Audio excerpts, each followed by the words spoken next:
الحمد لله على إحسانه والشكر له على توفيقه وامتنانه، وأشهد أن لا إله إلا الله وحده لا شريك له تعظيما لشانه، وأشهد أن محمدا عبده ورسوله صلى الله عليه وعلى آله وأصحابه وخلانه. أما بعد قل بارك الله فيكم، حياكم الله جميعا وبياكم. أقول بارك الله فيكم في مداخلتي هذه أريد أن أتكلم يا إخوان على معالم التوحيد عند أهل السنة والجماعة. أنا أحيانا أقول مثل هذا الكلام، قد قلت في السرداب قديما وأعيده هنا، لعل في إخوان ما سمعوا هذا الكلام مني، لعلي أعيده عليكم مرة أخرى، لعل الله جل وعلا يفتح على قلوب بعض الشيعة وينتبهوا بهذا. أهل السنة والجماعة حياتهم كلها توحيد لله. أضرب لكم مثالا يبين هذه المسألة، ألا وهي يا إخوان بارك الله فيكم، انظروا السني إذا أراد أن يخرج من منزله ماذا يقول؟ أول جملة يقولها يا إخوان بارك الله فيكم، أول جملة يقولها السني إذا أراد أن يخرج من بيته، ها يا إخوان بسم الله. يعني أنا أستعين بالله في خروجي من المنزل، لا أستعين لا بعلي ولا بغير علي ولا بالنبي، قلبي دائما معلق بالله، قلبي دائما متصل بالله، ما أستطيع أخرج من المنزل إلا بإعانة من الله، خروجي من المنزل ما أستطيع أن أفعله إلا بإعانة من الله. وإذا أردت أن أدخل المنزل ماذا أقول يا إخوان؟ ماذا أقول؟ أقول بسم الله. يا إخوان والله يا سلام، والله عقيدة ما أجملها. إذا أردت أن أدخل المنزل أقول بسم الله، يعني يا ربي ما أستطيع أخطو هذه الخطوة إلا بإعانة منك، ما أستطيع أن أخطو هذه الخطوة لكي أدخل المنزل إلا بإعانة منك، دائما أنا مستعين بالله، قلبي معلق بالله. طيب وإذا أردت أن أدخل المسجد ماذا أقول؟ أقول بسم الله. وإذا أردت الخروج من المسجد أقول بسم الله. وإذا جئت لكي أضع الطعام في ماذا أقول؟ أقول بسم الله. يا سلام الله، والله يا أخوان ما أجمل عقيدة أهل السنة والجماعة. وإذا أردت أن أنام أقول باسمك يا ربي وضعت جنبي، يعني ما أستطيع أضع جنبي إلا بإعانة منك يا الله.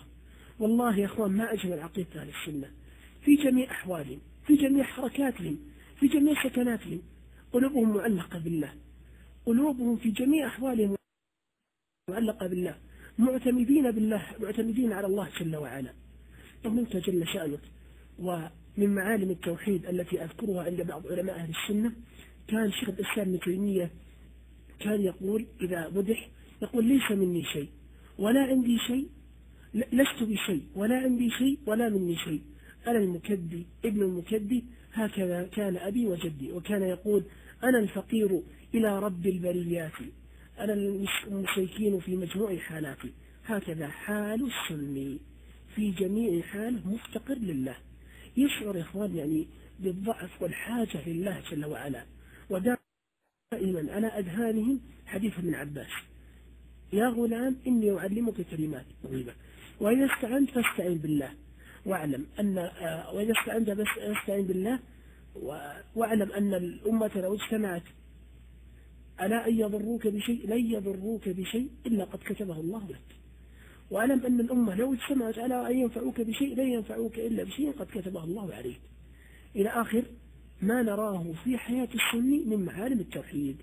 نعم، أقول بارك الله فيكم قبل أختم مداخلتي بخزي الشيعة واحترامهم لرب العالمين، بما أن الشيخ تطرق للعلو، أختم مداخلتي بهذه الرواية، لأنها ما خرجت لأنها طويلة، لكن أقتطع منها قطعة. قال هذا في علل الشرائع للصدوق المجلد الثاني 344. انظروا ماذا يقول الشيعة أخشاهم الله. قال فقال ابن الشبايا أمير المؤمنين أليس الله في كل مكان؟ قال بلى، لا حول ولا قوة إلا بالله. هذا احترام الله جل وعلا يا شيعة. الذي عندكم هو الذي جعل علي الإمام، وهو الذي رزقه العصمة. نحن نقول ماذا؟ نقول إن الله في العلو، وفطرنا على هذا، وكلنا على هذا. لكن هؤلاء حتى الذي جعل علي الإمام عندهم، وجعل محمد النبي، وجعل فاطمة الزهراء سيدة نساء العالمين، أهانوه جل شأنه وهو لا يهان، وتعرضوا له جل شأنه وهو لا يتعرض له، فقالوا إن الله جل وعلا في كل مكان. يعني الله جل وعلا أكرمكم الله في دورات المياه وفي أماكن قدرة أنا أبديها عليها وهي مجرد خواطر. أسأل الله العظيم رب العرش الكريم أن ينفعنا بما قلنا دنيا وآخرة، وأن يبيض وجوهنا يوم تبيض وجوه نحن والدينا يا رب العالمين. جزاك الله خير شيخ نصير، إن شاء الله أن يبيض وجهك ووالديك يا رب العالمين.